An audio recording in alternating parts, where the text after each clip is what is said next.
రాజ్ కావ్య విషయంలో రుద్రాని అనరాని మాటలు అంటూ ఉంటుంది. ఆ మాటల్ని సహించలేక సుభాష్ రుద్రాని మీదకి విరుచుకుపడతాడు. నీ క్యారెక్టర్తో పోల్చుకు నా కొడుకు కోడలి క్యారెక్టర్ని. నా కోడలు ఎంత గొప్ప గుణవంతరాలో అందరికీ తెలుసు. నువ్వు ఇంకొక మాట మాట్లాడి నీ స్థాయిని తగ్గించుకోకు అంటూ సుభాష్ వార్నింగ్ ఇస్తాడు. ఇక కావ్య ఏమో రాజు గురించి అసలు నిజం బయట పెట్టాలని, తన తప్పు చేయలేదని, ఆ బిడ్డ తనకు సంబంధించిన వాడు కాదు అని రుజువు చేయడం కోసం విశ్వ ప్రయత్నాలు చేస్తూ ఉంటుంది.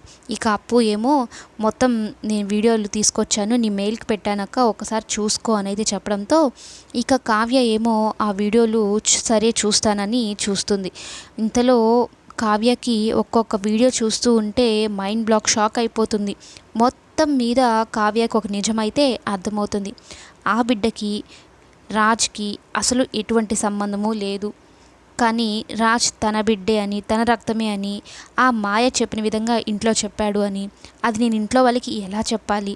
ఆయనేమో నా బిడ్డ అని అంటున్నాడు, ఆయన బిడ్డ కాదని నేను ఎలా నిరూపించాలి అని కావ్య ఇంట్లో వాళ్ళందరి ముందు ఆధారాలతో సహా బయటపెట్టి రాజ్ గొప్పతనం మీద తెలియచేయాలని కావ్య అనుకుంటూ ఉంటుంది.